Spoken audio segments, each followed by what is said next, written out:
نحمده ونستعينه ونستغفره ونؤمن به ونتوكل عليه ونعوذ بالله من شرور أنفسنا ومن سيئات أعمالنا من يهدي الله فلا مضل له ومن يضلل فلا هادي له ونشهد أن لا إله إلا الله وحده لا شريك له وأشهد أن محمدا عبده ورسوله الذي أرسله بالحق بشيرا ونذيرا وداعيا إلى الله بإذنه وسراجا منيرا فقد قال الله تعالى في كلامه المجيد وبرهانه التوحيد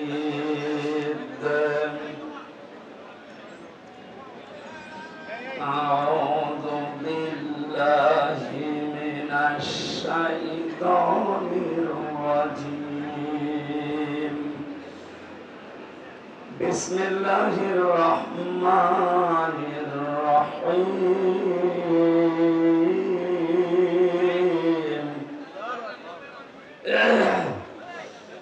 فمن يعلم أنما أنزل إليك من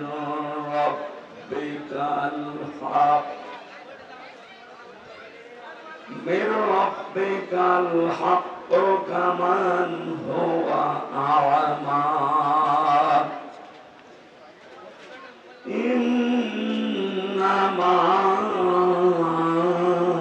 يتذكر أولو الألباب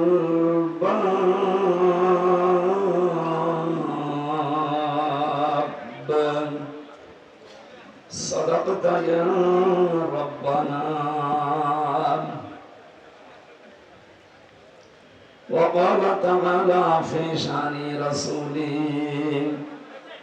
إن الله وملائكته يصلون على النبي يا أيها الذين آمنوا صلوا عليه وسلموا تسليما اللهم صل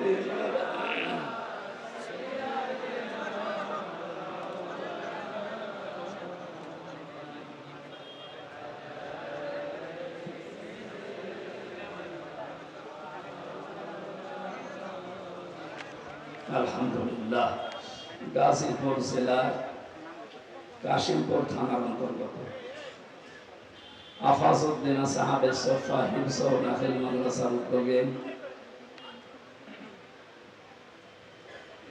তাফসীরুল কোরআন মাহফিলের সংগ্রাম সভাপতি জনাব সোহরাবউদ্দিন সরকার দামাত বারকাতুহুল আলিয়া সহ সভাপতি জনাব মিসবাহউদ্দিন মণ্ডল প্রধান অতিথি ৫ নম্বর ওয়ার্ডের সম্মানিত কাউন্সিলর জনাব আলহাজ মোহাম্মদ কবিরউদ্দিন সরকার এতক্ষণ যারা আলোচনা রাখলেন কুষ্টিয়া থেকে আগত হাফেজ মাওলানা আসলামউদ্দিন জিহাদি মাওলানা হোসেন আহমেদ মাহফুজ চুয়াডাঙ্গা আমন্ত্রিত ওলামায়ে কেরাম অনেকগুলো মানুষের নাম এখানে আছে একটা একটা করে নাম বলে দোয়া করতে গেলে সময় লাগবে এমনিতে 11টা পার হয়ে গেছে একবার দোয়া করে দিলাম ওয়ারফা'না লাকা যিকরাক আপনাদের কোনো রেসপন্স নেই তার মানে দোয়া কি নাম ধরে ধরে করা লাগবে আপনারা এত রাত করে তুলতেন কেন আর ঘন্টা খানিক আগে তুলতে পারতেন মঞ্চে বসা ওলামায়ে কেরাম সামনে বসা মুসলমান ভাইরা পর্দার আড়ালের সম্মানিত মা এবং বোনেরা প্রাণ প্রিয় কাশিমপুর এলাকাবাসী এলাকাটা আমার কাছে বেশি পরিচিত 3 বছর আপনাদের কাছে কিন্তু 4 দেওয়ালের আছে আমি জন্মের পরে 3 বছর এক জায়গায় থেকেছি, আমার মনে পড়ে না। তবে এখানে ছিলাম। আপনারা বেশি ভালোবাসেন, এই জন্য ধরে দিতেছি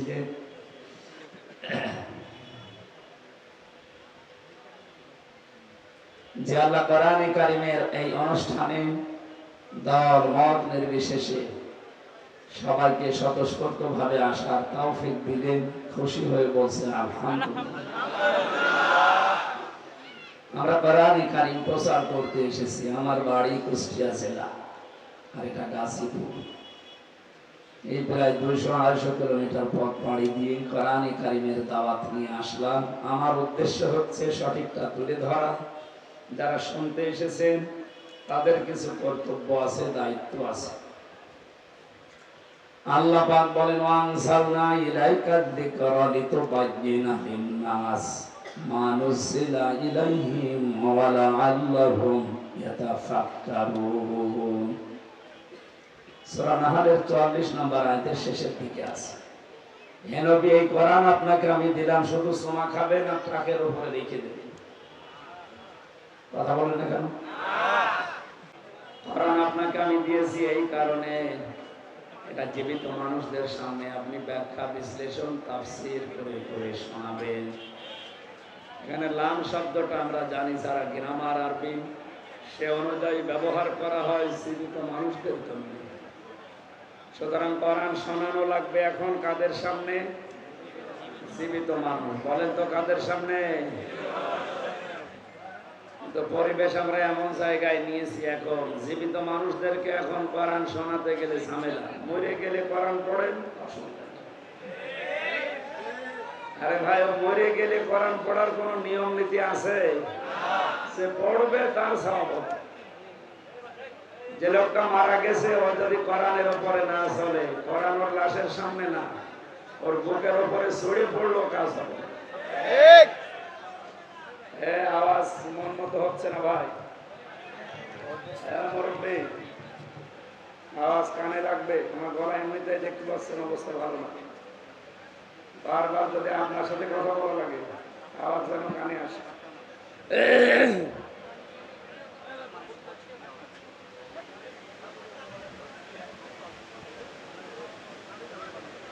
কি বৃষ্টি হচ্ছে?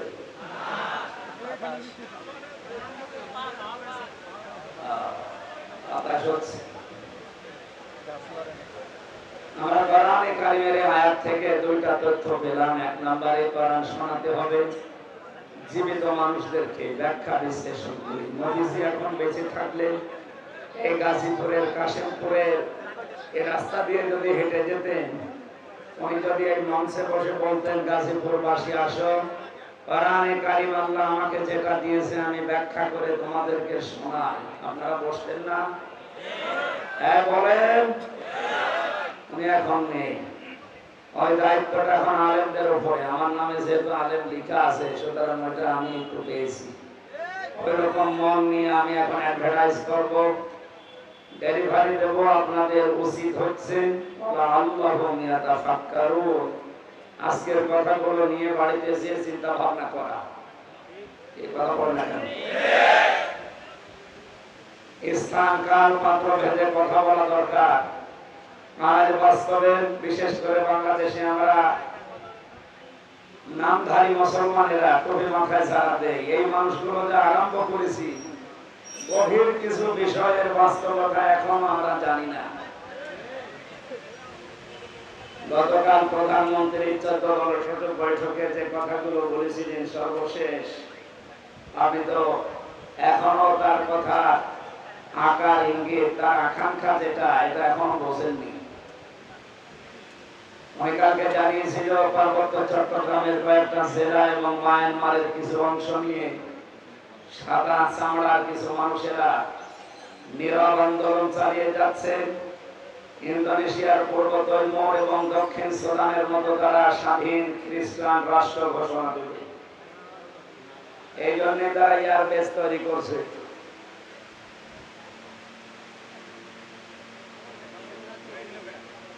না, ঠিক আছে। আর আমরা আছি নবী জন্মের পর থেকে নবী ছিলেন না, তুমি দুনিয়া তৈরি হওয়ার আগ থেকে নবী ছিলেন না, 40 বছরের নবী ছিলেন? আরে ভাই, এটা কি মরণের পরে কোন সাবজেক্ট? বলেন। উল্টা পাল্টা জিনিসকে আপনি ইস্যু মানিয়ে আজ মানুষের ভেতরে যেটা আরম্ভ করেছে, যেদিন স্বাধীন দেশটা টুকরা টুকরা হয়ে খণ্ড বিখণ্ড হয়ে স্বাধীনতা হারিয়ে ফেলবে, ওরা যদি সত্যি সত্যি প্রধানমন্ত্রীর আকাঙ্ক্ষা বা আশঙ্কা যেটা, এটা যদি সত্যে পরিণত করতে পারে, করবে, তার প্রমাণ করবো তো ওরা দক্ষিণ সুদান, কিছুদিন আগের কথা। ওরা এইভাবে করে কাজ করে, গণভোট দিয়ে 228টা রাষ্ট্র পৃথিবীতে, এখন আমরা মাত্র 57টা। কয়টা? আমরা মুসলিম রাষ্ট্র তামাম দুনিয়া মিলে মাত্র 57টা, আর বাকিগুলো সব ওই লাইনে। মনে করছেন না সব তো খ্রিস্টান না, হিন্দু আছে, বৌদ্ধ আছে, ইহুদি আছে, মাজুসি আছে, কে বলেছে? ও সবই এক। আল্লাহ তাআলা জানিয়েছেন, ইয়া আইয়ুহাল্লাযীনা আমানু লা তাত্তাখিযুল ইয়াহুদা ওয়ান নাসারা আউলিয়া বা'দুহুম আউলিয়াউ বা'দ। ঈমানদাররা কখনো ইহুদি খ্রিস্টানদেরকে বন্ধুরূপে গ্রহণ করবে না, কারণ এরা একে অপরের বন্ধু। তার মানে 200 কোটি মুসলমান বাদ দিলে 650 কোটির উপরে মানুষ এখনো থাকে। ওরা বাকি জাতিতে যাই হোক, সব কিন্তু রসুনের পেছনের মতো এক। মুসলমান টাইপ করার জন্য সব। এজন্য ওনার এই আশঙ্কাকে যদি সত্যি সত্যি সাদা চামড়ার লোকেরা বাস্তবে রূপ দিয়ে ফেলে, আর রূপ দেবে। 17 সালে মাত্র এই বান্দরবন এলাকা, পার্বত্য এলাকাতে মাত্র 224টা গির্জা ছিল। এই 6-7 বছরের ব্যবধানে এখন গির্জার সংখ্যা 444টা। আপনি টের পাচ্ছেন কোথায় যাচ্ছে? খ্রিস্টান মিশনারি এবং কাদিয়ানীদের এই নীরব আন্দোলনের মাধ্যমে হাজার হাজার মুসলমানেরা, ওদিকে মায়ানমারের কিছু অংশ, যেহেতু ওই লাইনটা পার্বত্য চট্টগ্রাম একটা টার্নিং পয়েন্ট, গুরুত্বপূর্ণ কৌশলগত স্থানটা, এবং শক্ত মজবুত কোন রক্ষী না থাকার কারণে ওখানে একটা ভেজাল তৈরি করা সহজ। পাহাড়ি এলাকা এবং সাগর এলাকা হওয়ার কারণে মায়ানমার যেহেতু অত উন্নত না, বাংলাদেশ আমরাও তো উন্নত না, এই দুই দেশটা থেকে কিছু কিছু জায়গা নিয়ে ওরা যদি একটা গণভোটের মাধ্যমে স্বাধীন খ্রিস্টান রাষ্ট্র ঘোষণা করে ওখানে এয়ারবেস যেহেতু বানানোর চেষ্টায় আছে, কাকে মারবেন আপনি এয়ারবেস তৈরি করে? তার মানে এখানে গোপন কোন ষড়যন্ত্র হচ্ছে। এই সব নিয়ে আমাদের মাথা খারাপ হয়ে যায়। আর ও নবী কয় বছরের নবী হয়েছে, এই নিয়ে আজ ফতোয়াবাজি করি অন্ধকার। লোকটা যদি মুসলমান থাকতো তার কথা মানতাম, ও তো কাফের হয়ে গেছে।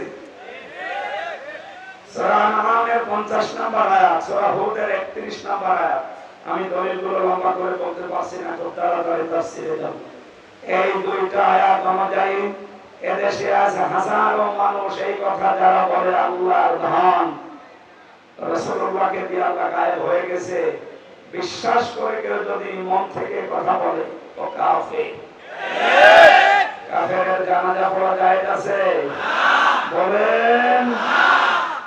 মাওলানা মামুনুল হক আর আমি এক জায়গায় ছিলাম আপনাদের এই কাশিমপুরে, 3টা বছর পাশাপাশি জমি। ওনাকে প্রতিদিন প্রায় মাঝে মাঝে আমার বলতো, হামজা যদি বের হতে পারি জীবনে কোনো কাফেরের জানাজা পড়াবো না, যাবো না।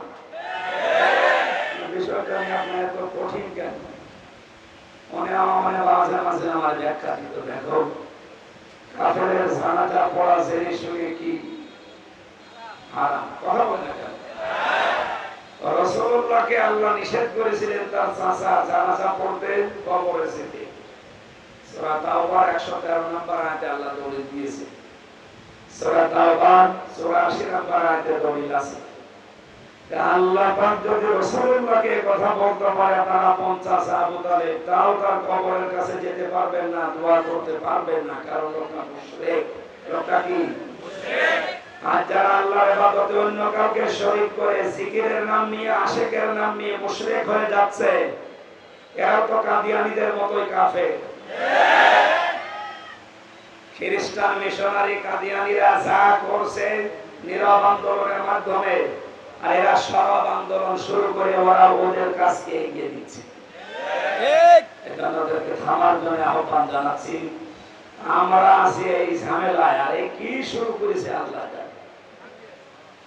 এখানে কথাগুলো যেগুলো আজকে কোরআন থেকে বলা হবে, এই কথাগুলো নিয়ে আপনি বাড়ি যেয়ে চিন্তা ভাবনা করবেন।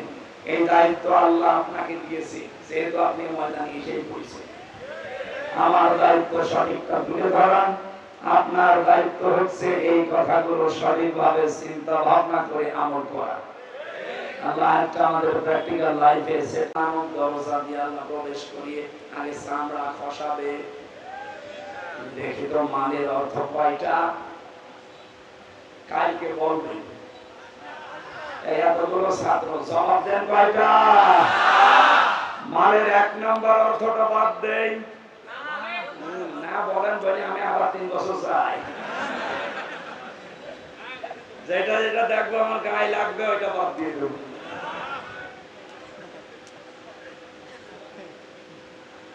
মালের প্রথম অর্থ হচ্ছে এশিয়ার, এই সিয়ার না, ক্ষমতা সিয়ার। কারণ এশিয়ারের তো কোনো ক্ষমতা নেই। 1834 সনের সিয়ারের ক্ষমতা আছে। সিয়ার মানে যে এশিয়ার, এশিয়ার নাকি এশিয়ারের কোনো ক্ষমতা আছে? তারপরে উনি সাবেক নেই, বর্তমান হলেও কাউন্সিলের মতো হইত, সাবেক হয়ে গেছে। বাস্তবতা কি? সিয়ার মানে বাংলাদেশে 1734টা সিয়ার, মেন সিয়ার। প্রধানমন্ত্রী শেখ হাসিনা থেকে শুরু করে এলাকার উপজেলা চেয়ারম্যান পর্যন্ত যারা আছে, এই 1734টা সিয়ার, এগুলো মাল। এগুলো কি? এগুলো যারা সংরক্ষণ করা, জমা করা, আর কি করে স্থায়ী করা যায় এই চিন্তা ভাবনায় আছে। মনে হয় বেশি ভেতরে চলে যাচ্ছে, একটু উপর দিয়ে যাও, আরো নিচে দিয়ে দিতে বলছে। দ্বিতীয় নম্বরে মাল মানে প্রভাব প্রতিপত্তি। 3 নম্বরে মাল মানে টাকা পয়সা, অর্থ সম্পদ। 4 নম্বরে মাল মানে অস্ত্র শস্ত্র। 5 নম্বরে মাল মানে নেককার স্ত্রী। কয়টা জিনিস বললাম? ব্যাখ্যা করতে গেলে আপনারা উল্টা দিকে নিয়ে যাবেন। এমনি আমি যা বলি ওটা খালি উল্টা বোঝে মানুষ। আমার যে মামলা দিয়েছিল ওটা নাকি এখানে এখন আছে, গত হাজিরায় ওই নিয়ে এসেছি। এর আগে একবার দেখেছিলাম ছেলে ভেতরে, আর এই হাজিরা দিন দেখলাম। জিজ্ঞাসা করেন যে তুমি জেলখানার ভেতরে তো এমনি না, কোথায় এসে সিরাজগঞ্জ থেকে এটা ভাঙা কাঁচি নিয়ে এসেছে সংসদ। সংসদ কাঁচি দিয়ে ভাঙা যায়? বম মারলে ওড়ে না, ও কাঁচি নিয়ে এসেছে সিরাজগঞ্জ থেকে। পুলিশে ধরেছে, বলছে আমি হামজার ওয়াজ শুনে আমি উদ্বুদ্ধ হয়েছি, এই জন্য আমি ভাই এসব দরকার নেই, আমি যা বলি আপনারা উল্টো বোঝেন, পাগলের মতো। আমি শুধু তা মানে একেবারে কারো শরীরে যেন না লাগে এরকম তাফসীর করে দিচ্ছি। তাহলে জমা করবে যারা, এই মালের যে 5টা অর্থ বললাম, এগুলো যারা জমা করে, আর এগুলো কি করে সংরক্ষণ করা যায়, স্থায়ী করা যায়, এই চিন্তা ভাবনায় নিয়োজিত থাকে, এদেরকে আল্লাহ এমন ঘরে প্রবেশ করাবে যেখানে ঢুকলে আগে চামড়া খসে যাবে। আল্লাহ তুমি আমাদেরকে এখান থেকে বাঁচাও, বলেন আমিন। কোরআনে কারিমের সূরা রদের এই জায়গায় আল্লাহ জানিলেন, হে নবী, আমি আপনার প্রতি যে কোরআন নাযিল করলাম, যারা এটাকে বিশ্বাস করবে দুনিয়ায়, আর যারা এর প্রতি অবিশ্বাসী, যারা এর প্রতি অন্ধ আচরণ করে, এরা কখনোই সমান না। বুদ্ধিমান লোকেরাই কেবলমাত্র আমি আল্লাহর উপদেশ গ্রহণ করে থাকে। আল্লাহর উপদেশ তাদের জন্য কাজেও লাগবে। আল্লাহ পাক বলেন, ফাদাক্কির বিল কুরআনি মান ইয়াখাফু ওয়াঈদ। সূরা মনিশান ওর বাজা হরি কোরআন, him who face my threat. হে নবী, কোরআন দিয়ে এই বুদ্ধিমান মানুষগুলোকে সুসংবাদ দেন, সতর্ক করেন যে মানুষগুলোর ভেতরে আল্লাহর ধমকের ভয় আছে। আমরা যত বড় শরীরের অধিকার হই, যতদিন ক্ষমতায় থাকি না কেন, মুসলমান যারা দাবি করছে, অবশ্যই আমাদের ভেতরে আল্লাহর ধমকের ভয় আছে। একথা বলেন। এখানে আমরা যেহেতু বুদ্ধিমান, আল্লাহর ধমককে আমরা ভয় করি, তার উপদেশ আমাদের কাছে আসবে। আল্লাহ এবার উপদেশ আরম্ভ করছেন। আল্লাহ রাব্বুল আলামিন বলেন, বুদ্ধিমান বিবেক সম্পন্ন মানুষ কারা জানো? যাদের ভেতরে গুণগুলো দুনিয়াতে দেখতে পাবে, তারা এই দুনিয়ায় আমি আল্লাহর ভাষায় বুদ্ধিমান। আল্লাযীনা ইউফুনা বিআহদিল্লাহ ওয়া লা ইয়ানকুদুনাল মিসাক। দুইটা কথা পেলাম আয়াতে, আপনি নিজের সাথে সব সময় মিলাবেন। এক নম্বরে যারা আল্লাহকে প্রদত্ত অঙ্গীকার রক্ষা করে, দুই নম্বরে প্রতিজ্ঞা করার পরে যারা ভঙ্গ করে না। এবার আসেন তো এই দুইটা শব্দ নিয়ে আমাদের বাস্তব জীবন যায়। আল্লাহর সাথে দেওয়া অঙ্গীকার যারা দুনিয়াতে রক্ষা করতে পারবে, আল্লাহর সাথে অঙ্গীকার আমাদের কয়টা? বলেন বলেন। আমার এই কথা শুনতে হলে ভেতরে কিছু থাকা লাগে। একেবারে কিচ্ছু জানেন না, বোম্বাস্টিক মার্কা, তাহলে আমারও বোঝাতে সমস্যা। আমরা আল্লাহর সাথে অঙ্গীকার কয়টা? একটা করেছিলাম রূহের জগতে। উনি আমাদেরকে জিজ্ঞাসা করেছিলেন, ওয়াইদ তাআদ্দানা রাব্বুকা, স্মরণ করো ওই সময়ের কথা যখন তোমার রব হযরত আদমের পৃষ্ঠদেশ থেকে তার যত সন্তান কিয়ামত পর্যন্ত আসবে সবাইকে বের করে সামনে রেখেছিলেন।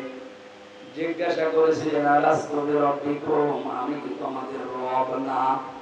যত রূহ আমরা ওই জায়গায় ছিলাম, এক বাক্যে বলেছিলাম, ক্বালু বালা, অবশ্যই আপনি আমাদের রব। আমরা কিন্তু ক্বালু নাম বলতে পারতাম যে হ্যাঁ আপনি আমাদের রব, কিন্তু নারায়ণ শব্দ না ব্যবহার করে আমরা বালা বলেছিলাম। নাম মানে হা, বালা মানে হা। নাম মানে এমনিতেই হা, আর বালা মানে গ্যারান্টি দিয়ে হা। বলে সুবহানাল্লাহ। ওই সময় আল্লাহ পাক ডান হাত, কুদরতি হাতকে এভাবে মেলে ধরেছিলেন। এর ভেতরে যত রূহ দেখা গেছে আদমের সন্তানদের, নবীজিকে আল্লাহ হযরতে আদমকে শুনিয়েছেন, আদম এগুলো তোমার সব জান্নাতি সন্তান। বাম হাত এভাবে বের করে যখন মেলে ধরলেন, এখানে যে রূহগুলো ছিল আল্লাহ পাক বলেছিলেন এগুলো তোমার সব জাহান্নামী সন্তান, দুর্ভাগাইরা। আমাদের এখন প্রশ্ন আসতে পারে, তাহলে দুই হাতের ভেতরে আমরা যে হাতে আছি, ওই হাতের ভেতরে যদি থাকতে পারি, তাহলে ভালো কাজ করেই করবো কি আর খারাপ কাজ করেই করবো কি? যা লেখা হওয়ার হয়ে গেছে নাকি? এর জবাব দিয়েছেন যারা হাদিস বিশারদ মুহাদ্দিসিন ইকরাম বলেন, মহান আল্লাহ যে হাতগুলো দেখিয়েছেন ওই দিন আমাদের কাছ থেকে জবাব নেওয়ার পর, যে আদম তোমার এই সন্তানগুলো জান্নাতি, এই সন্তানগুলো জাহান্নামী, কিয়ামত পর্যন্ত পৃথিবীর ময়দানে আমি এদেরকে পাঠাবো, তার ভেতরে আমরা আছি। জবাব হচ্ছে এইটাই, যাদেরকে আল্লাহ ডান হাত থেকে বের করেছিলেন, কিয়ামত পর্যন্ত ওরা আসবে দুনিয়ায়, ওদেরকে দিয়ে আল্লাহ জান্নাতে যাওয়ার কাজগুলো করিয়ে নেবেন। রাত 3:30টার সময় ঘুমিয়েছে, 4:30টার সময় আযান দিচ্ছে ফজরের, মাত্র 45-50 মিনিট ঘুম হওয়ার পরে স্ত্রী ডাক দিচ্ছে, তাড়াতাড়ি করে ওঠো, ফজরের নামাজের সময় হয়ে গেছে। ও তাড়াতাড়ি উঠে নামাজ পড়তে পারলে ওর কাছে আনন্দ লাগে। ঠিক আর একটা লোক রাত 9টার সময় ঘুমিয়েছে, রাত 4:30টার সময় আপনি তারে ডাক দিচ্ছেন।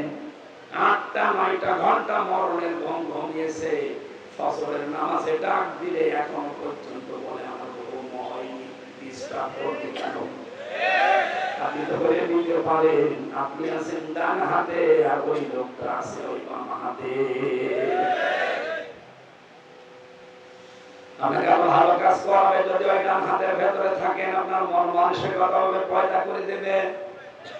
লা ইয়াস্তাবি আসহাবুন নারি ওয়া আসহাবুল জান্নাহ, আসহাবুল জান্নাতি হুমুল ফাইজুন। হে নবী, যে মানুষগুলো জান্নাতি আর যারা জাহান্নামী এরা কখনো সমান হবে না, এদের রাস্তায় আলাদা। আপনি কখনো তাদেরকে এক রাস্তায় চলতে দেখবেন না। এদের দুনিয়ার জীবনটাই পুরো আলাদা জীবনে চলবে।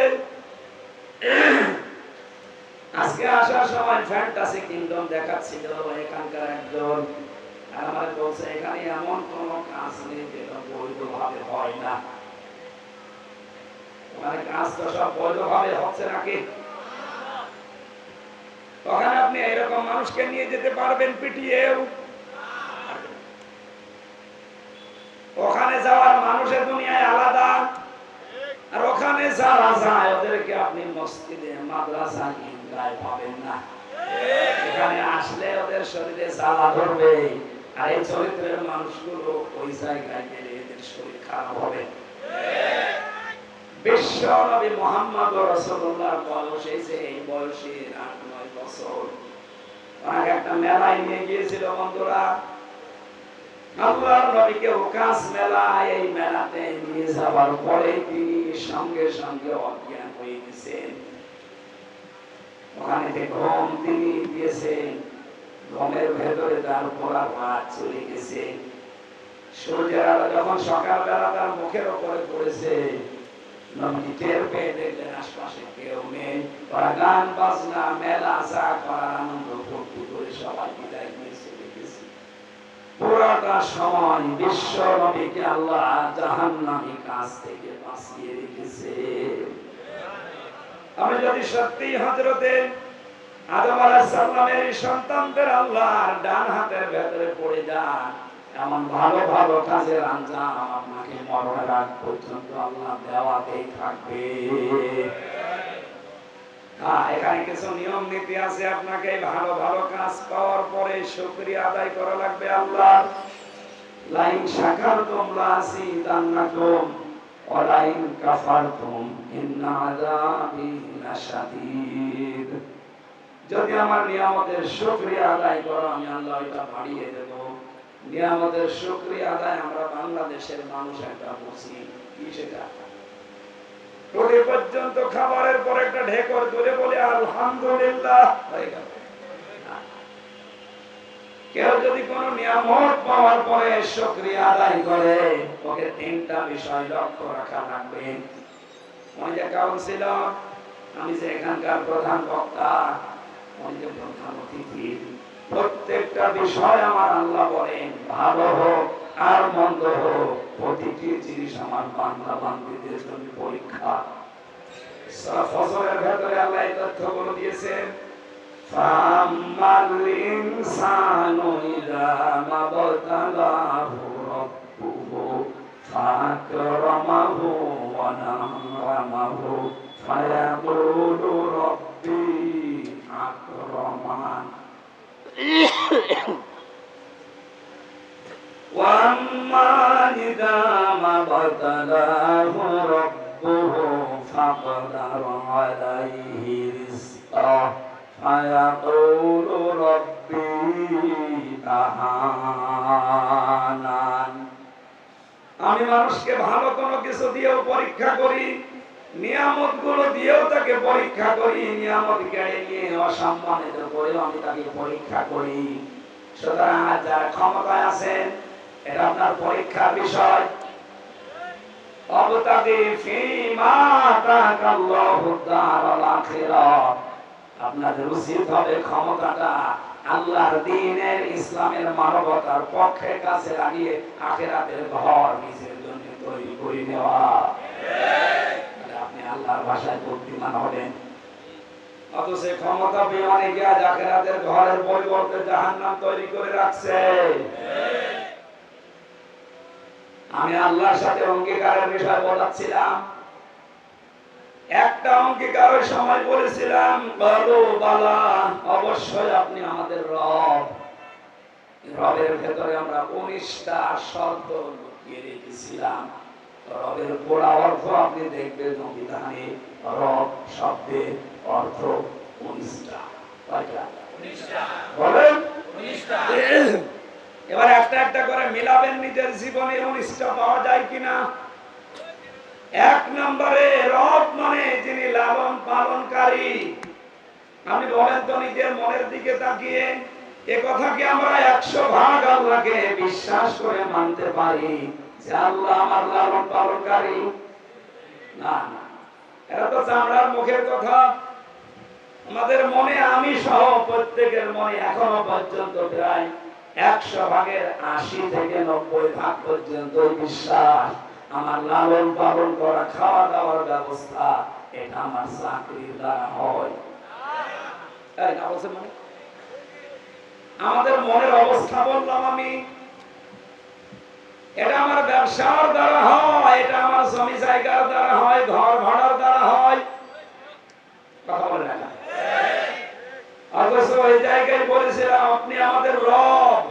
আল্লাহ বলেন আনতাকুলু ইয়াউমাল কিয়ামাহ ইন্না কুন্না আন হাযা গাফিলিন। এই কথাটা দুনিয়ায় যাওয়ার পরে যেন তোর ঠিক থাকে, এটা যেন গাফেল হয়ে যাবে না, কারণ কিয়ামতে কিন্তু আবার এটা প্রশ্ন করা হবে। গাজীপুরবাসী আল্লাহর সাথে অঙ্গীকারের প্রথম যেটা আমি দেখছি, এটা আমরা ফেল করে ফেলেছি। আমাদের মনের ভেতরে এখনো বদ্ধমূল ভাবে এই ভরসা তৈরি হয়নি যে চাকরি, ব্যবসা, ঘর ভাড়া এটা আমার মাধ্যম। আসলে আমাকে খাওয়াতে পারে শুধুমাত্র কে? খাবার চারিদিকে তৈরি করে ফেলে রাখা আছে। আল্লাহ এমন একটা অসুখ আমাকে দিতে পারে যে অসুখের কারণে একটা খাবারের দিকে তাকানো সম্ভব না। কত ধনী ধনী মানুষকে আমি এদেশে দেখেছি। বাংলাদেশের যারা বড় বড় 10 জন ধনী, তার ভেতরে প্রায় 8 থেকে 8 জনের সাথে আমার মেশা হয়েছে অলরেডি কম বেশি। সবচাইতে বড় ধনী তালিকা করার তৌফিক দাও, বলেন আমিন। দরুদ আর সালাম পড়ছি, খুব তাড়াতাড়ি করছি, কণ্ঠটা আজ কয়েকদিন ধরে বসে গেছে। খালাকাল ইনসান আল্লামাহুল বায়ান। আল্লাহ বলেন মানুষ বানিয়েছে, আমি আর কথা বলা শিখিয়েছিলাম। আমার আগে যিনি কথা বলছিলেন যে আল্লাহ আমাদেরকে কুকুর, শ্রীগাল, হাঁস, মুরগি সমস্ত সৃষ্টি না বানিয়ে আশরাফুল মাখলুকাত বানিয়েছে। খালাকাল ইনসান, মানুষ বানিয়েছে কে? আল্লাহ।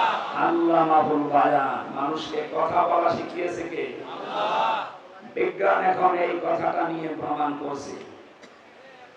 বিজ্ঞান জানিয়েছে মানুষকে এই কয়েক ইঞ্চি জায়গা থেকে এক একটা কথা বের হতে 27টা স্তর পার করা লাগে। 27টা স্তরে ধাক্কা লাগার পর একটা কথা তৈরি হয়। যদি কোনো স্তর দুর্বল হয়ে যায়, কথা বের হতে চায় না, গাঁগুর শব্দ হয়। এটা আমার হচ্ছে, তার মানে 27টা স্তর এখন আমার ক্লিয়ার না। হয়তো কিছু কিছু স্তর আল্লাহ দুর্বল করে দিয়েছে। এই দায়িত্বটা কার? কণ্ঠ উনি দিয়েছে, উনি যেন আমার কণ্ঠটা কিছু সময়ের জন্য ছেড়ে দেন, বলেন আমিন। সূরা রদের 19 নম্বর আয়াতটা পড়েছি। কয় নম্বর আয়াত? 43টা আয়াত আছে, 3টা রুকু আছে। মদিনায় নাযিল হয়েছে, মাত্র একটা আয়াত পড়েছি। এখান থেকে আমরা তাফসীর আকারে কথা বলবো। আপনি যেহেতু পোস্টার করেছেন তাফসীরুল কোরআন মাহফিল, এটা বন্ধ করে দিন। এই বন্ধ করে দিন, এটা বন্ধ করে ফ্যান এখানে কাজ করে দিন। পেছনে মানুষ আবার ডিস্টার্ব করবো, কাজ করে ফেলে রাখেন।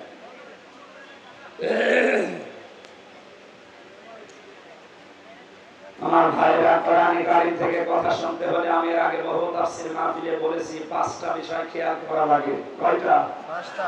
এটা যেহেতু ওয়াজ মাহফিল না, ইসালে সওয়াব না, মিলাদ মাহফিল না, ওরস শরীফ না, নওরস শরীফ না, খুশরুস শরীফ না, এটা তাফসীর মাহফিল।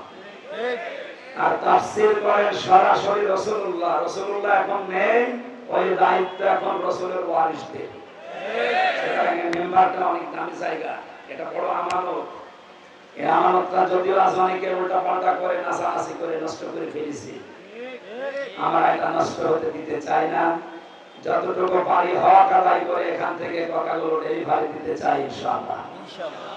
কণ্ঠটা আল্লাহ তোমার কাছে আমি ভিক্ষা চাচ্ছি, একটু ছেড়ে দাও, জবান করে পড়েন আউযু বিল্লাহি মিনাশ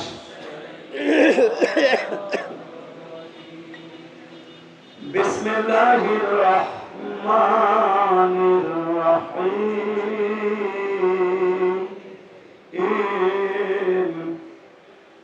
আফামান ইয়ালামু আন্নামা উনজিলা ইলাইকা মির রাব্বিকাল হক কামান হুয়া আ'মা ইন্নামা ইয়াতাযাক্কারু উলুল আলবাব।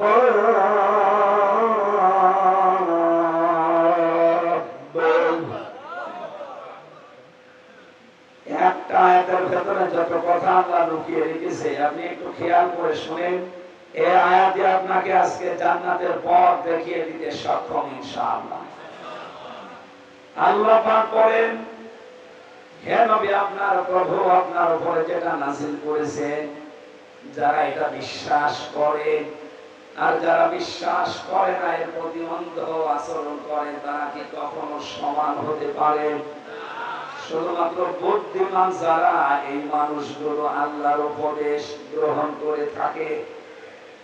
এখন থেকে আমরা 24 নম্বর আয়াত পর্যন্ত এই 5টা আয়াতে আল্লাহর যে উপদেশগুলো আছে, যারা বুদ্ধিমান আমরা, এরপরে আছে নির্বুদ্ধিমান যারা, তাদের কথা আছে, ওগুলো আমাদের দরকার নেই। আমরা বুদ্ধিমান হতে চাই আল্লাহর ভাষায়। কি হতে চাই? বুদ্ধিমান। আল্লাহর কোরআন থেকে এই 5 আয়াতের তাফসীর শোনার মাধ্যমে আমরা যেন বুদ্ধিমান হয়ে মজা থেকে বিদায় দিতে পারি, বলেন আমিন। বুদ্ধিমান কারা? বেশি দিন ক্ষমতায় আছে যারা, বিভিন্ন কায়দা করে তারা, টাকা পয়সার মালিক যারা, বৈধ অবৈধ দেখা দেখি নেই তারা, বলেন এরা তো বুদ্ধিমান নয়। এদের জন্য ভয়ঙ্কর কথা কোরআনে কারিমে সূরা মারিজের 19 নম্বর আয়াতে আল্লাহ দিয়েছে। আল্লাহ রাব্বুল আলামিন বলেন, কাল্লা ইন্নাহা লাযা,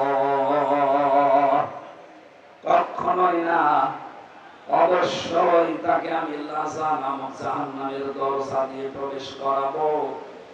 নাযাআতাল লিশাওয়া, যে ঘরে প্রবেশ করার সঙ্গে সঙ্গে চামড়া খুশি ছুঁয়ে যাবে। গাজীপুরবাসী, আপনাদের জেলায় সম্ভ্রমণ 5টা কারাগার সরকার বানিয়েছে। সরকারি একটা আপনাদের জেলায়, ওখানে কেন্দ্রীয় 4টা। এখানে শাস্তির ব্যবস্থা আছে বিভিন্ন অপরাধের জন্য। ভেতরে আমরা দেখেছি এমন কোন ঘর আমি পাইনি এই 4টা কারাগারে যেখানে গেলেই মানুষের চামড়া খসে যায়, না নেই। রিমান্ডে যে 10 দিন ছিলাম, ওখানেও আমি এমন এমন ভয়ঙ্কর জায়গায় আমাকে নিয়েছে, মাটির নিচের ঘরে, গেলেই চামড়া খসে যায়, এমন জায়গা আমি পাইনি। হ্যাঁ, নখ তুলে নেই।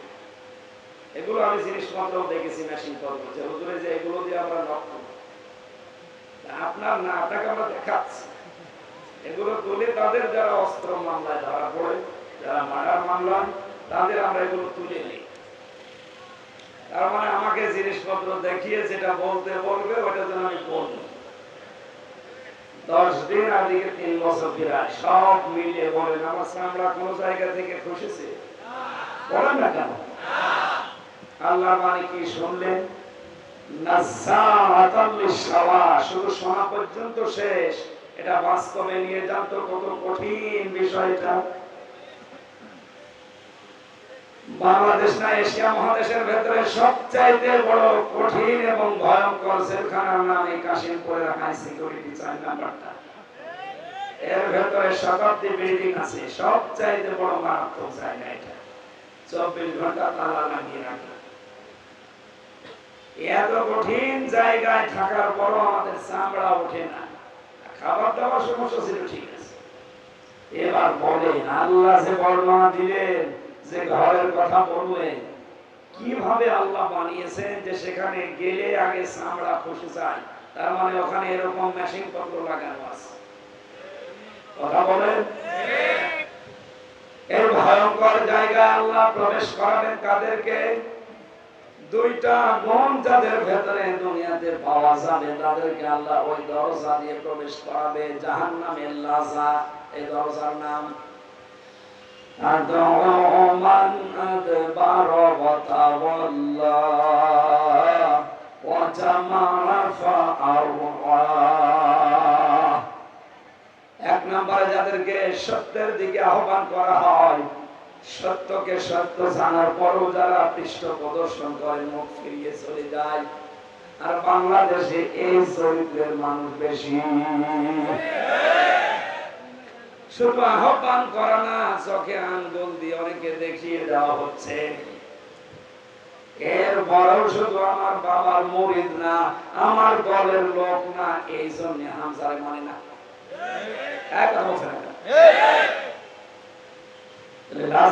দরজা দিয়ে প্রবেশ করিয়ে চামড়া খসাবে আল্লাহ প্রথম কাদের? যাদেরকে সত্যের দিকে ডাকা হয়। এটা জানার পরও যে মানুষগুলো মুখ ফিরিয়ে পৃষ্ঠ প্রদর্শন করে অহংকার করে চলে যায়, আপনি দেখেন এখানে চরিত্রের মানুষ আছে। দ্বিতীয় নম্বরে যারা জমা করে মাল সম্পদ, আর এগুলো কি করে সংরক্ষণ করা যায় সে লাইন খোঁজে। দেশে সংরক্ষণের নিরাপত্তা পাচ্ছে না, এই জন্য বেগম পাড়া বানাচ্ছে। একটু বেশি বলে ফেললাম? হ্যাঁ, বেশি বলি, অল্প হয়েছে। সুতরাং যারা মাল জমা করছেন, এখন মাল মানে অনেকে মনে করে মাল মানে যেটা মরে গেছে আবুল মাল, গত প্রাণে যেটা ছিল আবুল, ওটার নাম কামাল, লোটাস কামাল। মাল মানে কি লোটাস কামাল, আবুল মাল? কি মাল? মাল মানে শুধু টাকা। তাফসীরে ইবনে কাসির মুফাসসিরিন ইকরাম লিখেছেন মাল শব্দের ব্যাখ্যা 5টা। যারা এগুলো বৈধ অবৈধ লাইন দেখা দেখি নেই, শুধু জমা করতেই থাকে, সংরক্ষণ করার চেষ্টা চালায়, কি করে এগুলো স্থায়ী করা যায় এই ধান্দায় থাকে, তাদের পাবেন আপনি আগে সুরকে দর্শনের ভেতরে একজন না। ওদের সাথে তো কয়েক বছরে জেলে যাওয়া 3 বছরের আগে ওদের সাথে তো ছিলাম, বাস্তবে দেখেছি ওদের যে টাকা পয়সা অর্থ সম্পদ। এদেশের সরকার তাদেরকে এদেশের জমি কিনতে নিষেধ করে দিয়েছে, যে তোরা যদি আর জমি কেনা আরম্ভ করিস এদেশের অনেকে দেওয়া থাকবে না। একদিন আগে আমার একটা ছেলে জেলে যাওয়ার আগে মারা গিয়েছিল, শেখ আব্দুল মমিন। এরকম চামড়ার ব্যবসায়ী, জুতা তৈরি করে, চামড়ার ব্যাগ তৈরি করে, বিভিন্ন ব্যবসা আছে ওনার। এত মেধা নিয়ে চলতো লোকটা, খুব বড় লম্বা চড়া না, বাটা লোক, কালো দেখতে চেহারা ভালো না।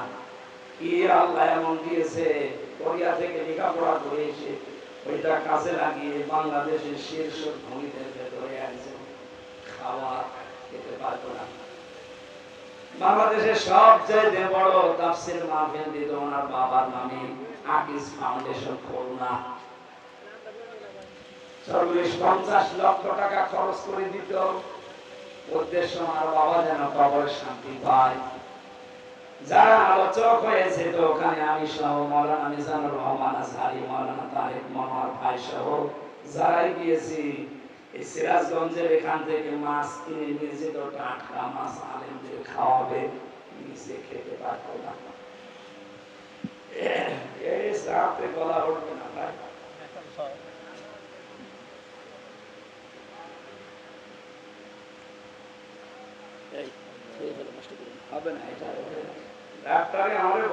10 দিন কথা বলবো।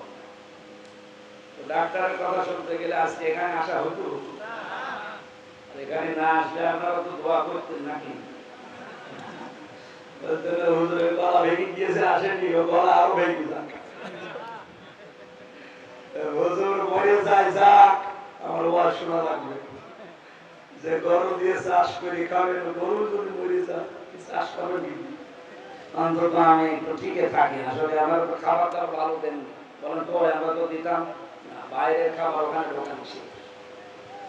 গাজীপুর কাশিমপুরের হাই সিকিউরিটি জেল এটা আলাদা, এখানে বাইরের খাবার ঢুকতে দেয় না। এরপরে আপনি চা পাবেন না, বলেন কেন? ভালো খাবার রান্না হয়? হ্যাঁ হয়, ভালো খাবার রান্না হয়, শুধু ওই তেলাপিয়া মাছ আর পাঙ্গাস রেখে দেয়। জীবনে কোনোদিন পাঙ্গাস খেয়েছি কিনা মনে নেই, কিন্তু 3 বছরে ওইটা ছাড়া আর কিছু পাইনি। ভেতরে কোনো মাল মশলা নেই, সব থাপা হয়ে গেছে। স্বাভাবিক হতে কিছুদিন সময় লাগবে, বের হয়ে তো ছোটাছুটি বেশি হয়ে যাচ্ছে।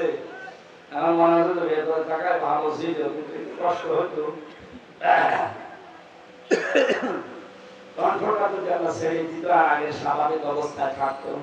1.5-2 ঘন্টা তাফসীর করা কোন আয়াতের উপরে আল্লাহর দিকে তাকিয়ে বসে কোনো ব্যাপার না, কিন্তু কণ্ঠ সাপোর্ট করছে না, কথা বলতে গেলে কেমন যেন বুকে ব্যথা হচ্ছে। আল্লাহ যে রব শব্দের 19টা অর্থ আমরা তাফসীরে পেলাম, একটাই প্রথমে আমরা ফেল করে বসে আছি। রব মানে লালন পালনকারী, এটা এখন থেকে আল্লাযীনা ইউফুনা বিআহাদিল্লাহ, বুদ্ধিমান তো ওরা যারা আল্লাহর সাথে কৃত অঙ্গীকার পূরণ করে। আমরা প্রথমটাই ব্যর্থ, 2 নাম্বারটা একটু কড়া, এটা বলবো। রবের 2 নাম্বার অর্থ, রব মানে আইনদাতা। এটা শুনলেই কিছু মানুষের চোখ কানে আনন্দ হয়ে যায়। আমি কোরআন থেকে রব এই শব্দটা কেটে বাদ দিয়ে দেন।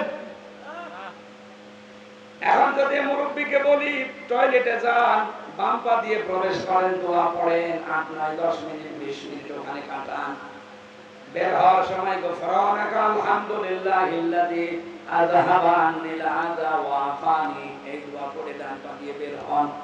এসে গেলেন, বসলেন, বের হলেন, 8-10 মিনিট 20 মিনিট আধা ঘন্টা যদি ওখানে থাকেন, পুরাটাই ইবাদত। কথা বলেন পুরাটা কি? কারণ এই তরিকাটা রাসূলের, তরিকাটা কার? আল্লাহর নির্দেশ, রাসূলের তরিকায় 8-10 মিনিট আধা ঘন্টা মেনে নিলে যদি আপনার এই টয়লেট ইবাদত হয়ে যায়, তাহলে 10 বছর নবী কোরআনে কারীম দিয়ে এই পৃথিবী চালিয়েছিলেন। এটা আপনার কাছে রাজনীতি মনে হয়, আপনি কি মানুষ না জানোয়ার?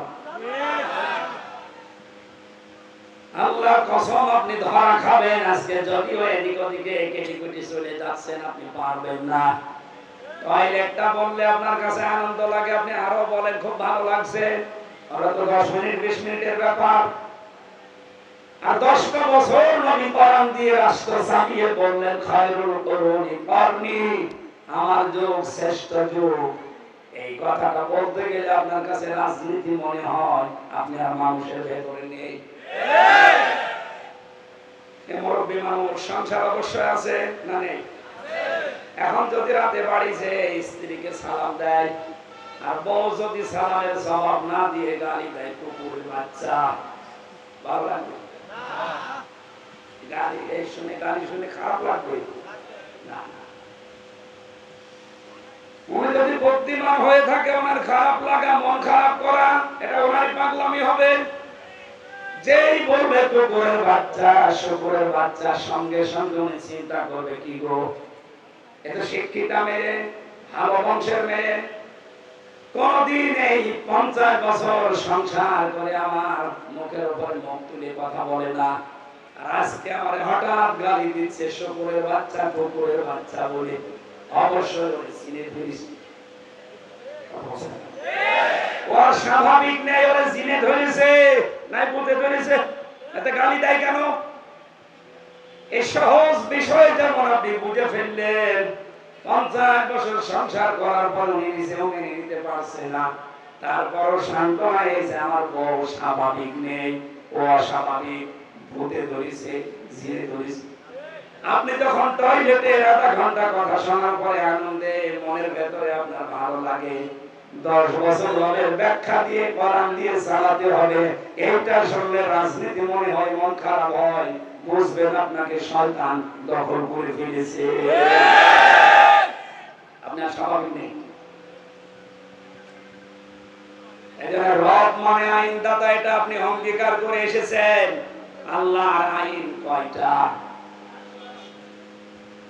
এখানে আলেম নেই, পড়াশোনা করে না। আল্লাহর আইন কয়টা বলেন তো? 500। কত? আপনি একটা একটা করে নিজের 3.5 হাত বডি, পরিবার, সমাজ আর রাষ্ট্রে মিলান, কয়টা আপনি পাবেন? আমার যতটুকু ধারণা, আমাদের 3.5 হাত বডি থেকে আমাদের সংসদ পর্যন্ত একটা আইনও আল্লাহ নেই। কোনটা আছে আমি বলেন, আমি দেখি মিলাই বলেন। নেই, একটা আমি পাই। অথচ আহাদিল্লাহ প্রথম শব্দই আল্লাহর সাথে যে অঙ্গীকার গুলো রবের সাথে করেছেন, এগুলো যারা ঠিক রাখে দুনিয়ায় এরা বুদ্ধিমান। এটা ঠিক রাখতে গিয়ে আজ অনেকে বিপদে আছে। এই কথা ঠিক রাখার জন্যই তো আল্লাহর আইনের কথা বলা হয়। আল্লাহ লালন পালন করি, এই বিশ্বাসটা জন্ম দেওয়া হয় যে দুনিয়ার সব কিছু থেকে মুখ ফিরিয়ে আল্লাহ লালন পালন করতে পারে, বিশ্বাস তৈরি করে। রবের 3 নাম্বার অর্থ, রব মানে জিনিস চাওয়ার আগে জিনিস দিতে পারেন। মায়ের পেটের ভেতরে বাবার স্ফলিঙ্গ দিয়ে দ্রুত গতিতে যে পানিটা বের হয়ে যায়, বিজ্ঞান জানিয়েছে এটা মায়ের রেহেম পর্যন্ত যেতে যতগুলো ধাক্কা লাগে, 40,000 মানুষ এক ফোঁটা বীর্য দিয়ে তৈরি হওয়া সম্ভব। কিন্তু জরায়ুর দেওয়ালের সাথে ধাক্কা লেগে ওই পর্যন্ত যে রেহেম পর্যন্ত পৌঁছাতে পারে না, অনেকে পদের ভেতরে মারা যায়, পড়ে যায়। ওখানে হয়তো শুধু হামজা গেছে আর হামজার ওই মনটা গেছে, বাকি আর কেউ যেতে পারে নাই। অথচ আমার বাবার ওই 2 ফোঁটা বীর্য দিয়ে 80,000 হামজা বানানো সম্ভব ছিল। আমাকে আল্লাহ ওখানে নিয়ে যাওয়ার পরে 40 পাল্টাতে থাকেন। 6 মাস বয়স হয়ে যাওয়ার পরে আমার খাবারের প্রয়োজন দেখা দেয়। বিজ্ঞান জানিয়েছে, একটা গবেষণা করে, ফালিয়ানজুরিল ইনসানু মিম্মা খুলিকা মিম্মা দাফিক ইয়াখরুজু মিন বাইনিস সুলবি ওয়াত তারাইব। এই যে সুলবন, এটা 1 বছর, তারাইব বহু বছর। সুলবন বলা হয় ছেলেদের লজ্জাস্থান, আর তারাইব বলা হয় মেয়েদের লজ্জাস্থান। ছেলেদের ক্ষেত্রে আল্লাহ 1 বছর দিলেন, মেয়েদের ক্ষেত্রে আল্লাহ বহু বছর দিয়েছেন। আমার প্রশ্ন এটা, সন্তান জন্ম দিতে বাবার কোনো ভূমিকা নেই? আমার মনে হয় আলোচনা একটু উপরে হয়ে যাচ্ছে, আমরা বুঝতেছি। এখন যেগুলো আধুনিক তাফসিরে পাওয়া যায়, যদি বাংলাতে পান কিনে নেবেন, দেখবেন বাবার এই নাপাক পানিটা দিয়ে মহান আল্লাহ মায়ের রেহেমের ভেতরে 4টা জিনিস তৈরি করে, চুল, রগ, হাড় আর পর্দা। মায়ের রেহেমের ভেতরে যে নাপাক পানিটা আছে, ওইটা দিয়ে আরো 4টা জিনিস বানায়, রক্ত, গোশত, চর্বি আর চামড়া। 8টা জিনিস যখন এক হয়, তখন মহান আল্লাহ বলেন, আমার রব নামের কারণে আমি আল্লাহ তোরে দয়া করে 5টা জিনিস দান করি। এই তথ্যটা পাবেন সূরা নাহলের 14 নম্বর পারার 14 নম্বর পৃষ্ঠা 13 নম্বর লাইনের 78 নম্বর আয়াতের শেষের দিকে আছে, ওয়াজাআলা লাকুমুস সামআ ওয়াল আবসারা ওয়াল আফইদা ইলা আখির আয়াত।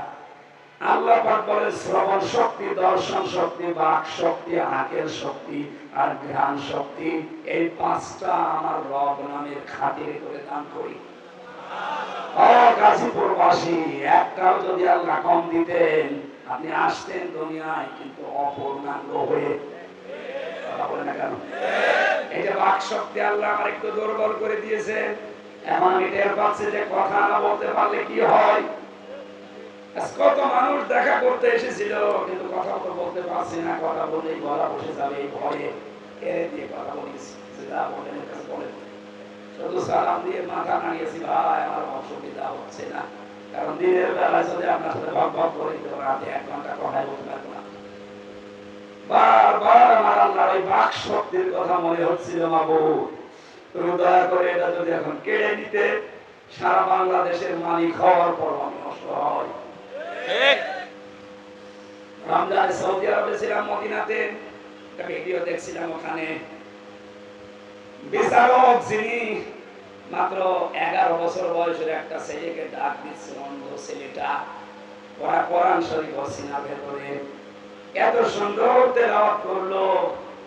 বিচারক বলছে, বাবা তোমার যে চোখ নেই, তোমার কি আল্লাহর প্রতি কোনো অভিযোগ নেই? ছেলেটা চোখের পানি ফেলে দিয়ে বলছে, বিচারক আমার আল্লাহর প্রতি কোনো অভিযোগ তো নেই, আমি আরো বেশি সন্তুষ্ট। বিচারক বলছে, কি তোমার চোখ নেই, তুমি দেখতে পারো এই বয়সে, তারা কোরআন মুখস্থ করে ফেলেছো, আর আল্লাহর প্রতি তোমার কোনো অভিযোগ নেই? কেন কেন অভিযোগ নেই বলো তো? ছেলেটা যে কথা বললো ওটা শুনে আমিও কেঁদে ফেলেছি। ছেলেটা ডাক দিয়ে বলছে, বিচারক আমি কিন্তু কোরআন কারীমের শুধু হাফেজ না, পুরাটা আমার মাতৃভাষায় আয়ত্ত করা আছে।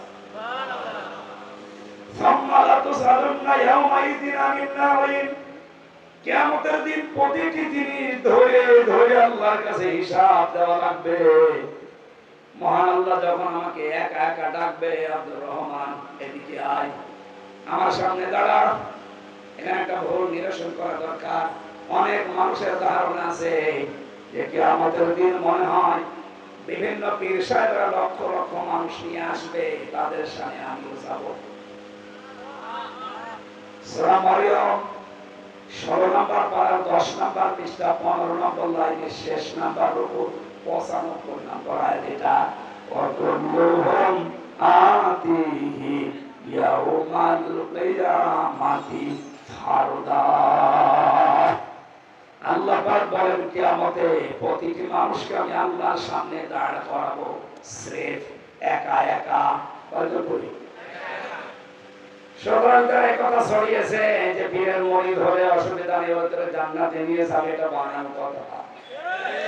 কিয়ামতে আপনার পীর সাহেব আপনার সাথে থাকবে না, এটা বোঝেন না। এই নিশায় তো অনেকে 2 পীরের মুরিদ হয়, যে 2 জন ধরে হাত ধরে এভাবে দেবে, জান্নাতে চলে যাবে। কে বলেছে আপনাকে? আপনি তো উঠবেন আল্লাহর সামনে। কয়জন? আরো জোরে, আরো জোরে বলেন। এই ছেলেটা বলছে, ওস্তাদ বিচারক আমি যখন একা আল্লাহর সামনে দাঁড়াবো, মহান আল্লাহ আমার পা থেকে মাথা পর্যন্ত জিজ্ঞাসা করবে নিয়ামত একটা একটা করে, আমার মুখটার উপরে তালা লাগিয়ে দেবে। আলিয়াউমা নাখতিমু আলা আফওয়াহিহিম ওয়া তুকাল্লিমুনা আইদিহিম ওয়া তাশহাদু আরজুলুহুম বিমা কানু ইয়াকসিবুন। পা থেকে শুরু করে যখন একটা একটা করে আসবে, চোখের কাছে আসার পরে আমি আল্লাহকে বলবো, মাবুদ একটু দাঁড়ান, তুমি আমার চোখের সম্পর্কে জিজ্ঞাসা করো, অথচ জন্ম থেকে তো আমার চোখ ছিল না। এতগুলো নিয়ামতের হয়তো কম বেশি জানা বলে আমি তোমাকে বুঝিয়েছি, কিন্তু চোখের ব্যাপারে আমরা প্রশ্ন করলে আমি জবাব দিতে পারবো আশা করছি। আল্লাহ তুমি আমাকে চোখই দাও, নিয়ে নিয়ামতের জবাব দেবো কি দিয়ে? যার যেটা থাকে না ওই লোকটা জানে যে কি নেই তার কাছে। আমার যেহেতু কণ্ঠ এখন নেই, কয়েকদিন আমি বারবার এখন আল্লাহর কাছে ধর্ণা দিচ্ছি, আল্লাহ তুমি কণ্ঠটা একটু ভিক্ষা দাও। আপনার এখন যদি বাক শক্তি, আপনার আঁকের শক্তি যেটা জ্ঞানের, এটা যদি আল্লাহ রহিত করে দেয়, আপনি নিজের পায়খানা নিজে খাবেন। এত বছর আল্লাহ পাক বলেন, এই রব নামের কারণে মায়ের পেটের ভেতরে আমি আরো 5টা জিনিস তোকে দেই। 8 আর 5 বলেন, 13টা জিনিস 6 মাসের পরে যখন এক হয়ে যায়, তখন আল্লাহ পাক বলেন, ফেরেশতারা জিজ্ঞাসা করে, একে কি বানাবো? আল্লাহ তুমি বলো। একে কি ছেলে বানাবো না মেয়ে বানাবো? ওয়াল্লাযী ইউসাউবিরুকুম ফিল আরহামি কাইফা ইয়াশা ইলা আখির আয়াত। তিনি সে আল্লাহ যিনি তোমাদের মায়ের পেটের ভেতরে রেহেমের ভেতরে তোমাদের আকৃতি তৈরি করেন। সুতরাং ছেলে হবে না মেয়ে হবে এই সিদ্ধান্ত কার? আরো জোরে। মেয়ে হলে যারা বর প্রতি রাগ করে তারা বর উপরে রাগ না আল্লাহর উপরে। আল্লাহর সিদ্ধান্তের উপরে কেউ যদি রাগ দেখায় ওর ঈমান আর থাকবে না। এজন্য আশা করছি এই মূর্খতাকে আর করবেন না। আপনার স্ত্রীর যদি হাত থাকতো, দুইটা মেয়ে হওয়ার পর জীবন ও আর একটা মেয়ে নিত না, ছেলে হওয়া তো। যদিও শ্বশুর শাশুড়ির কারণে অনেক বৌমার প্রতি এই কারণে অত্যাচার হয়। আমার মনে করেন এখন দুইটা মেয়ে, এখন যদি আর একটা হয় স্বাভাবিক ভাবে মানুষের সহজাত হিসাবে আমার মন খারাপ হবে, কিন্তু না, এই মন খারাপ হওয়া থেকে আমি যদি 100 ভাগ মুক্ত হতে না পারি আমার ইমানের ভেতর ভেজাল আছে। কারণ এই দায়িত্ব তো আমার বোর না, এই দায়িত্ব আমারও না, এই দায়িত্ব কার? উনি যদি আমার মেয়ে দিয়ে শান্তি পায় তা আমার কি দরকার ছেলে আশা করা? এতটুকু আশা করা যায়, রব্বি হাবলি মিনাস সালিহিন, আল্লাহ সন্তান চাই দাও, এটা যেন সুস্থ সবল এবং নেককার হয়। আজকে তাদের সন্তান খারাপ হয়ে যাচ্ছে, আমি সহ আজকে থেকে আগে আমি করেছি এখনো করছি, প্রতিদিন অন্তত এই আয়াতটা একবার হলেও পড়বেন।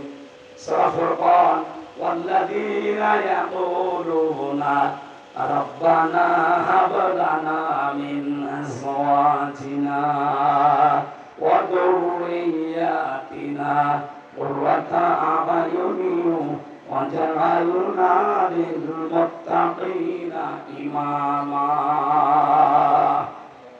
বিয়ে যারা করেননি এবং যারা করবেন, যাদের সন্তানাদি হচ্ছে হবে, এই আয়াতটার ভেতরে আল্লাহ গুরুত্বপূর্ণ 3টা জিনিস লুকিয়ে রেখেছেন। আল্লাহর কাছে মন থেকে মানুষ কথা বলে, আল্লাহ তুমি আমাকে বউ দাও। কি দাও? শুধু বউ না, আমাকে সন্তান দাও। আমার বউটা আমার সন্তানটা যেমন এমন আচরণ করে, এমন চরিত্রের হয়, যাদের দেখলে আমার চোখ জুড়িয়ে যায়। তুমি আমাদেরকে ইমাম মুত্তাকি মানুষদের নেতা, ইমাম উত্তরাধিকারী বানিয়ে দাও। সবাই বলেন আমিন।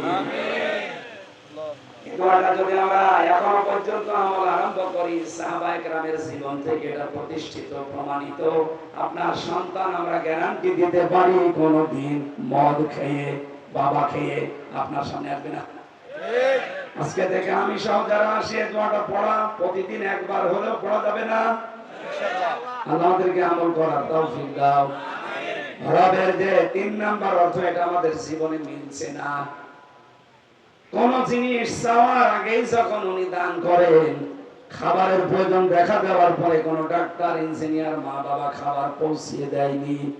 আল্লাহ পাক বলেন, তোর মায়ের মাসিক অসুখ বন্ধ করে ওই খাবারটা তোরে খাওয়িয়েছি আমি। মুখ দিয়ে না খাওয়িয়ে আমি খাওয়িয়েছি তোর নাভি দিয়ে। আমাদের জীবনে মিলছে না। কোন জিনিস চাওয়ার আগেই যখন উনি দান করেন, খাবারের প্রয়োজন দেখা দেওয়ার পরে কোন ডাক্তার, ইঞ্জিনিয়ার, মা বাবা খাবার পৌঁছিয়ে দেয়নি। আল্লাহ পাক বলেন, তোর মায়ের মাসিক অসুখ বন্ধ করে ওই খাবারটা তোরে খাওয়িয়েছি আমি। মুখ দিয়ে না খাওয়িয়ে আমি খাওয়িয়েছি তোর নাভি দিয়ে। মুখটা পবিত্র রেখেছি এই কারণে যেন মুখ দিয়ে বাবা খাওয়া না হয়, ডাল খাওয়া না হয়, মানুষের সম্পদ আত্মসাৎ করে খাওয়া না হয়। এই কথাগুলো পবিত্র জীবন তৈরি করার জন্য আমি মুখ দিয়ে নাপাক রক্তটা না দিয়ে নাভি দিয়ে দিলাম। কিন্তু যখন থেকে আমার এই বান্দায় এই মুখ দিয়ে নাপাক জিনিসগুলো প্রবেশ করায়, তখন আমি আল্লাহর আফসোস, আমার ফেরেশতারা আমার প্রশ্ন করে। বিশ্বনবী মুহাম্মদ রাসূলুল্লাহকে যখন তার দুধমা হালিমা, এটা সিরাত ইবনে হিশামে পাবেন, উনি কোলে তুলে নেওয়ার পরে ডান স্তন দিয়েছিলেন, উনি পান করলেন, বাম স্তন দিলেন, উনি মুখ বের করে নিলেন। হযরতে হালিমা 3 বার মুখ লাগিয়েছে, নবীজি 3 বারই মুখ বের করে নিয়েছিলেন। চোখের ইশারা দিয়ে যেন বোঝাতে চাই, মা হালিমা জোর করেন কেন? ডান স্তন এটা আমার অধিকার ছিল, আমি পান করেছি। বাম স্তন এটা আমার অধিকার না, এটা আমার দুধ ভাই আছে। আমি জানি আপনার আরেকটা ছেলে আছে, তার নাম আব্দুল্লাহ, এটা তো তার হক। আমি দুনিয়াতে ভাইয়ের হক নষ্ট করার জন্য আসি না, এসেছি ভাইয়ের হক ফিরিয়ে দেওয়ার জন্য। যে নবী মায়ের কোলে বসে ভাইয়ের হক ফিরিয়ে দেয়, সেই নবীর উম্মতেরা আজ ভাইয়ের জমি জাল দলিল করে কাশিমপুরে জেল খাটতেছে। মানুষের জমি জাল দলিল করে ফাঁকি দেওয়া মানুষের ছেলে নেই? কথা বলে না কেন? আমি ছিলাম প্রথমে 2 তলায়, আর শহীদ আর্মি নামে এক লোকে এখানে বাড়ি, এই গাজীপুরের পাশে কোথায় বড়বাজার বাড়ি, চাঁদপুরে এখানে ঘর জামাই থাকে। আমি নাম ধরে বলে দিলাম, পরে যদি পান আমার কাছে নিয়ে আসবে। ও বেটা আমার ওই জমার নামাজ যখন পড়াতাম, আমি জমার দিন ও নামাজ পড়তে দিত, আমার পেছনে এই নামাজ পড়েছি 1 বছর।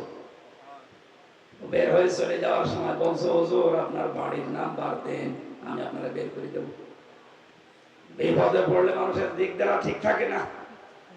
আমার বাবার আর চাচার নাম্বার দিলাম, ও বের হয়ে কায়দা করে চাচার কাছ থেকে 60,000 টাকা নিয়েছে। আপনার ভাতিজারে আমি বের করে দেবো 3 দিনের ভেতরে। আর আমার বাবা মতো গ্রাম্য মানুষ, গ্রাম্য মানুষ, তারা জীবনে কোনোদিন ফাঁড়িতেও যায়নি, থানা আর হাইকোর্ট তো দূরের কথা। যেই বলেছে আমি আর্মি, আমি ছিলাম ওনার সাথে, আমি খুব ভালোবাসি হুজুর রে, আপনি শুধু টাকা দেন, দেখেন কি করি। টাকা দিয়েছে আবেগে 55,000 সঙ্গে সঙ্গে দিয়েই দিয়েছে। 5,000 থাক, আমি মোবাইলে নেব। বললাম 3 দিন না, 3 মাস না, 3 বছর চলে গেল, ওরা খবর নেই। পরে আমি যোগাযোগ করেছি বাবার সাথে, চাচার সাথে, বলে কল দিলে রাগ করে।